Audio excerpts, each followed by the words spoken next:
Hey guys, and welcome back to Deku Tarot and to your daily tarot reading for Thursday. Oh my gosh, the 23rd of January, 2020. I almost said 2019.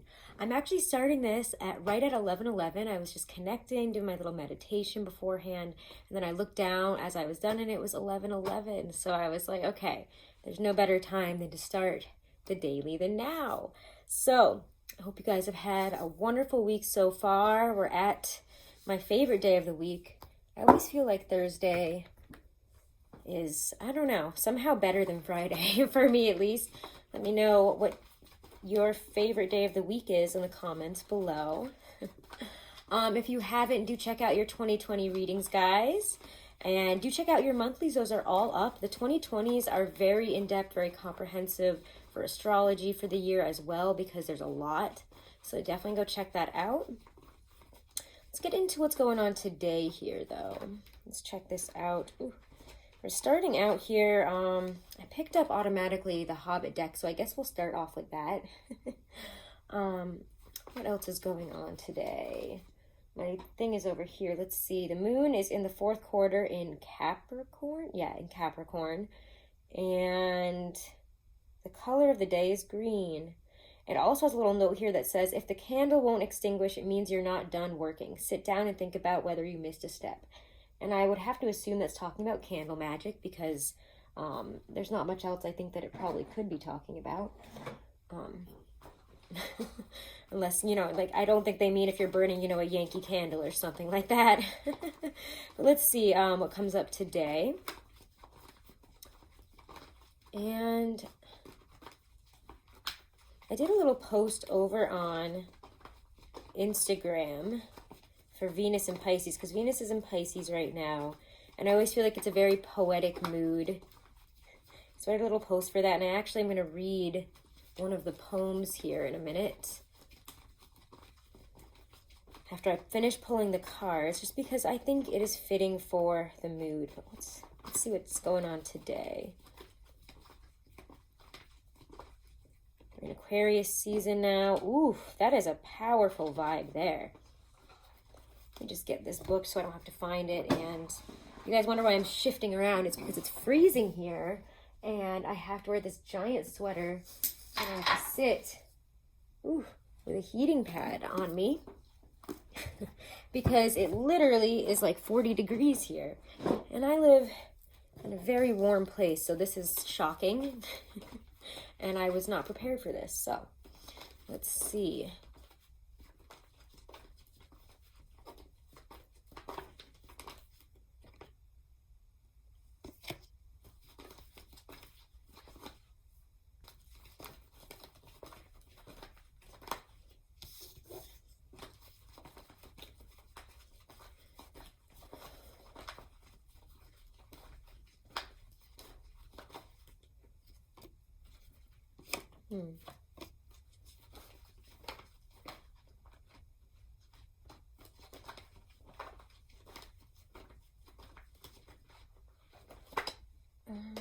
Okay.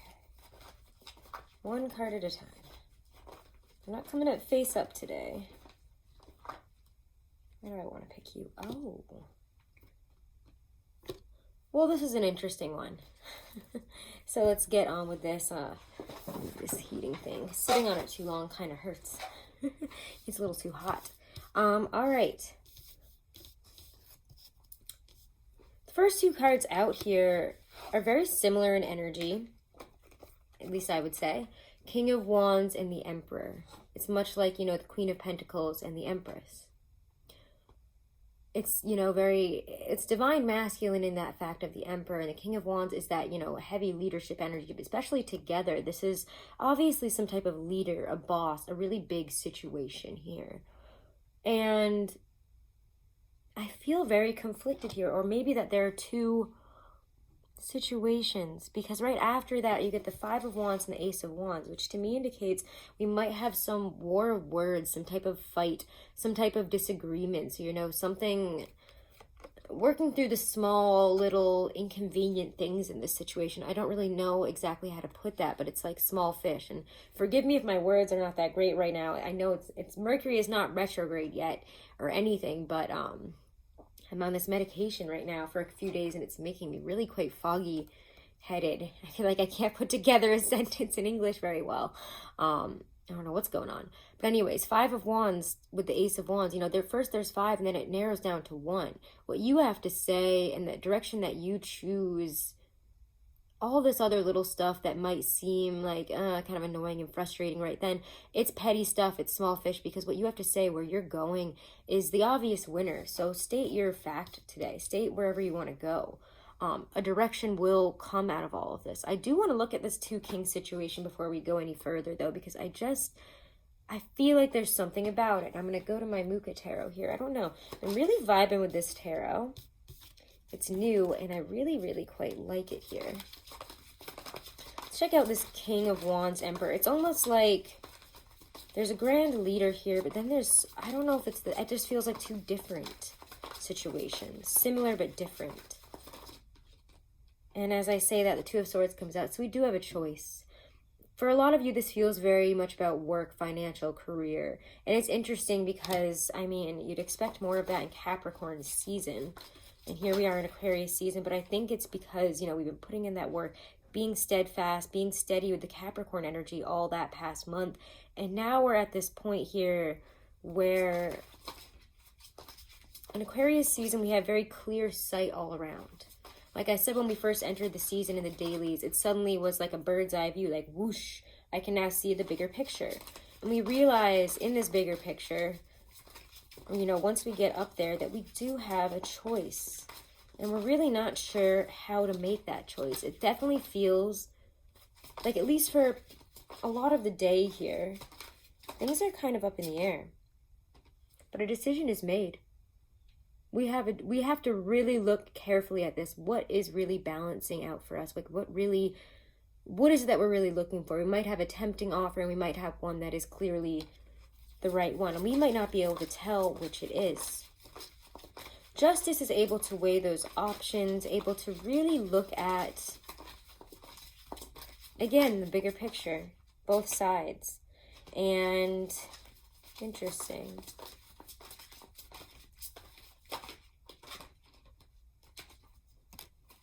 Ooh, you've been hanging around for quite a while now. I'll tell you in a second. Just let me get a couple more. You have to have the strength to move forward on something.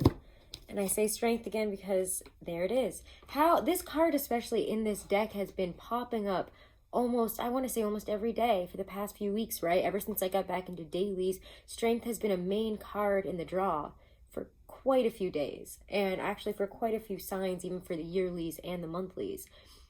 We need to have the courage, the perseverance this year. And even though, you know, this is traditionally the Leo card, with all that Capricornian energy, it asks you to tame things in a similar way, to have the perseverance, to have the strength, to keep going, to not let any type of fears get in the way here. You might fear having to make the choice, but if we are able to just step back and really put ourselves in the position of authority rather than, you know, what this person has to say, what this camp has to say, especially if they both, especially if you're choosing between jobs, I'm getting for some of you, are choosing, but in a work situation here, which way you're going to go. Like it's something about a decision, and it does have to do, I think, with work, or again, possibly with something even bigger, life path. Where do I want to take my energy, my career, my charisma right now? And you have to have the courage and perseverance here to move on when need be. That Justice card says you can look at this today and really see the truth in a very forthright manner. You know, there's a sense, and as I said that, it sounded like a door just opened in the house, which to me says that yes, as soon as you can look at the truth of the situation, maybe even ask somebody in your life to look at it for you. What's really going to work out for you? What's really best for you? Not for everybody else in the mix, especially if you have some masculine father, brother, I don't know, partner energy that's very intense and has something big to say about it. You have to go and really listen to you, because what you have to say, again, is the most important thing today. What your feelings on it are, they're the most important in this situation. They will drive you in the right direction. What is best for you? And in some cases, again, this has a lot to do with justice. What's really right? What's really wrong? So it's time to move forward. calmer waters are here, and we've had the perseverance to push through. And now it's kind of just, you know, all right, well, I have my wand. And look at what it leads to. I haven't even brought up these two cards. The Nine of Cups. Wish come true kind of energy. And if you want this, we do kind of have to take something down here. The Death card. Something has to be let go of. Something must end. An ending must, you know, must be something. I mean, I don't have any other way to put that, honestly, right now. Because it just feels like this whole reading says, you know, we have a decision. Something must end. Something's got to go in this situation. Because we can't be sitting here where we're at the beginning of the day all day. And I do think that, like I said, people might try to sway you this way, sway you that way. And as I say that, Scylla starts barking, and we get the Two of Pentacles, which is a hemming and hawing kind of energy. So I can't help but notice those little synchronicities. Interesting. Which one are we going to choose? How are we going to juggle this? It's, you know, and as you can, I probably still hear that she might still be barking. She's barking for other reasons, but the timing is quite impeccable, right? She does tend to do that. She's on that different level. All right, let's see. Six of Wands. What you choose is the right decision. She's like going crazy right now, and I do apologize. I don't think she's that loud though for you guys. But Six of Wands is success. It's the winning card. You have overcome literally the Five of Wands, and here we are at the Six of Wands. So again, he's holding that one big stick.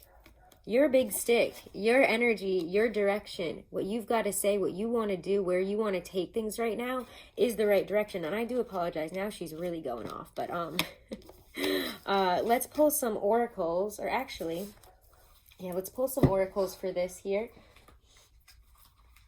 We're going to pull, actually, from, you know, let me pause this and make sure she's chilling out. Okay, this is like the fourth time we've started this, but we're just going to go with it now.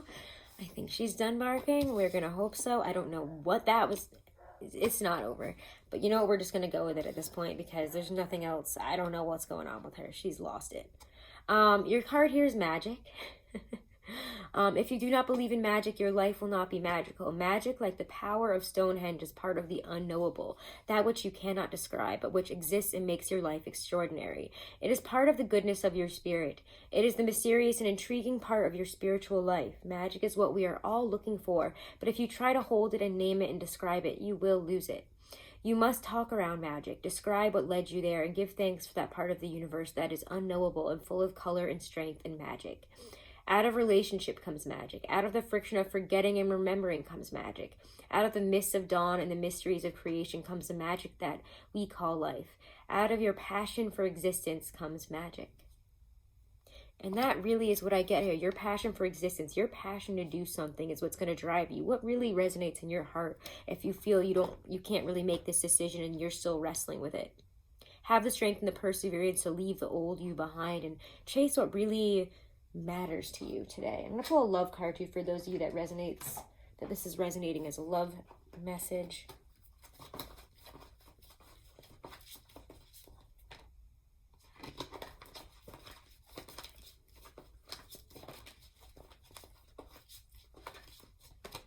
Honeymoon. Enjoy the bliss of holiday time together.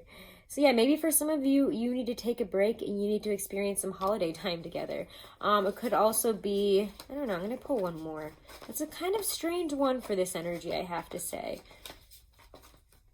These cards, okay, are kind of strange sometimes. Free yourself. It's time to take back control of your life. And I think and it kind of comes up with yesterday's thing, cards on the table. Put your cards on the table. I think that has a lot to do with that situation if this is resonating as a love thing. As a romantic situation, it's time to put the cards on the table. I know Venus is in Pisces, but it's time to lay them flat, right? Okay, well, do check out your monthlies, guys. Do check out your yearlies for January. For those of you who remember that hawk message that I said the other day when that hawk was coming around and everything, I actually saw the hawk. As I said that, there it is. Okay, it's like it just summoned itself into existence. It's flying around right here and I can see it. I know it's that hawk. It's so crazy. It's a red-tailed hawk. And I was gonna say I saw it this morning after I went out to go get some coffee, and I came back and it was on the wire right above where I parked my car, and I just tried to take a video of it for you guys, or a picture, and it flew away. But there it is again. So if you know any of the symbolism of red-tailed hawks and all that, you know, let me know, because I don't really know that much on animal symbolism, or at least not red-tailed hawk. I read something about it. Oh my gosh, it is right there. This is freaky. If I can get a picture of it, guys, I will put it over on my Instagram. Check me out over on there. Make sure to subscribe if you haven't. I noticed that YouTube has been unsubscribing me from the channels I follow and stuff. So make sure you're subscribed. Make sure to like and comment if you enjoyed it, and share if you think it could help somebody else. Have a wonderful day, guys. Namaste.